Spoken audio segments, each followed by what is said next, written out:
Hello, Chu. Let's read the question. In the adjoining figure given below, two isosceles right angle triangles DEF and HGI are on the same base D and DH is parallel to EI.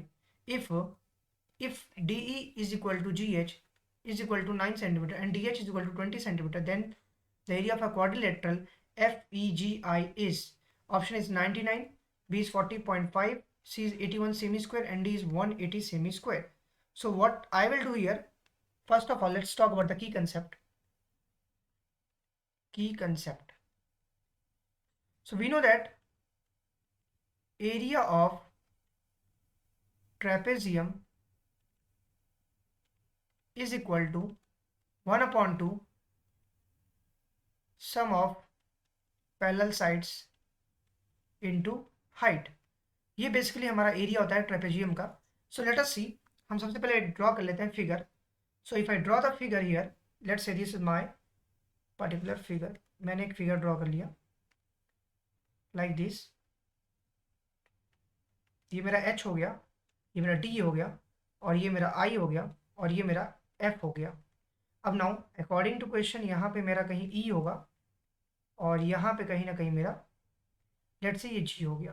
Because question कह रहा है क्या, दो isosceles right angle triangle है, मतलब ये एक right angle और एक ये राइट एंगल हो गया. डी ई एफ एक हो गया और एक एच जी आई हो गया as per the given question. मैंने फिगर बनाया, सेम बेस है, दोनों का दोनों बेस क्या है डी एच है और डी एच क्या है एफ आई के पैरेलल है. अगर क्वेश्चन में क्या कह रहा है डी आई की वैल्यू, डी ई की वैल्यू दी गई है, ये हमें 9, ये डी ई 9 दिया गया है, और जी एच जो बोल रहा है ये भी हमारे पास 9 दिया गया है, और हमारे पास बोल रहा है जो मेरे पास टी एच है दैट इज पूरा का पूरा ये 20 दिया गया है. इसका मतलब ये भी क्या होगा, ये पूरा पूरा 20 होगा. तो अगर ये पूरा का पूरा 20 होगा तो हमें एरिया निकालना है इस particular F E G I का.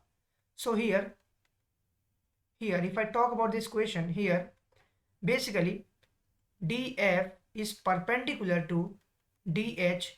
डी एफ और डी एच आपस में परपेंडिकुलर है. First thing is that and क्या है, एफ आई जो है वो पैरेलल है किसके, डी एच के पैरेलल है. एफ आई डी एच के पैरेलल है. F I is parallel to D H and F I is also parallel to, F I किसके पैरेलल है, ई जी के भी पैरेलल होगा क्योंकि सबके पैरेलल है. तो इसमें ई जी भी एक पार्ट आ रहा है तो इसके भी पैरेलल होगा. वेयर ई जी की वैल्यू कितनी होगी, ये पूरा अगर 20 है, ये 9 है, तो ई जी क्या होगा 20 माइनस 9. तो ई जी की जो रिक्वायर्ड वैल्यू आई वो आई हमारे पास 2 सेंटीमीटर. ये मेरे पास ई जी की वैल्यू आ गई. और एफ आई की वैल्यू मेरे पास दिया गया है, and F I is already mention जो कि हमें दिया गया 20 सेंटीमीटर. एफ आई की वैल्यू दी गई है. और हमें from the figure it is very much clear कि अगर दो साइड्स किसी भी क्वाड्रिलेटरल की अगर दो साइड्स पैरेलल है तो basically it is going to be एक वो क्या बनेगा, ट्रेपेजियम बनेगा. बिकॉज ये साइड्स और ये साइड आपस में बराबर है. अगर ये साइड आपस में बराबर है दैट इज ऑब्वियस दैट कि वो ट्रेपेजियम बनेगा. सिंस तो हम लिख सकते हैं since triangle D E F and triangle H G I R isosceles. अगर वो आइसोसेलेस है देन तो क्या होगा, इसका मतलब जो यहाँ पर इस क्वेश्चन की बात करते हैं डीई की वैल्यू, लेट्स से यहाँ पे जो ई एफ है, ये ई एफ इस ट्राइंगल में और ये भी आपस में बराबर होगा बिकॉज ये एक आइसोसेलेस ट्राइंगल है. So in this way we can say that then we can say that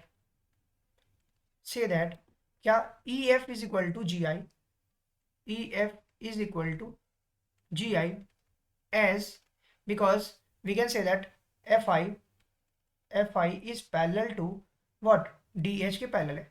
so area जो निकालेंगे, hence it forms ट्रेपेजियम. तो ये एक ट्रेपेजियम बना रहा है. तो एरिया ऑफ ट्रेपेजियम क्या होता है, एरिया ऑफ ट्रेपेजियम क्या नाम है, F E G I is equal to 1/2 sum of parallel sides into height. अब यहाँ पे सम ऑफ पैरेलल साइड्स क्या होंगी हमारी, एक तो 20 होगी और एक होगा 2. तो 20 + 2 लिखेंगे, 20 + 2. और हाइट क्या होगी, हाइट वही होगी जो डी एफ है, वही मेरी हाइट यहाँ पे भी सेम होगी वो एवरीवेयर हर हाइट सेम होगी, तो डी एफ के बराबर होगा। और डी एफ की वैल्यू हमें ऑलरेडी मेंशन है, what, that is H I. So basically what I can say that इस जो डी एफ की value we have to calculate here, so we will get to our solution. So basically what I will write here, we know that, so अगर हम इस question की बात करते हैं, so let's say अगर इस here in this figure if it is 9, because एक ये आइसोसेलेस ट्राइंगल है, तो आइसोसेलेस ट्राइंगल होने की वजह से ये भी हमारे पास 9 होगा, सिमिलरली ये 9 है तो ये भी 9 होगा, because of the isosceles triangle. तो इस वजह से ये वाली और ये वाली आपस में बराबर हो जाएंगी। So we can say that ये 9 है, ये 9 है, सिमिलरली यहाँ ये 9 है, ये 9 है, तो ये भी आपस में इक्वल होंगी। It doesn't mean what is the value, but ये दोनों आपस में बराबर होंगे। तो अगर ये 9 है तो हम लिख सकते हैं क्या, इनटू हाइट दैट इज 9, तो 1/2 इंटू 22 इंटू 9, ये कैंसिल आउट हुआ 11 टाइम्स में, तो 11 9 ज़ा 99 जो कि centimetre square. This is my required answer. So therefore the correct option is option number A. Hope you understand it well.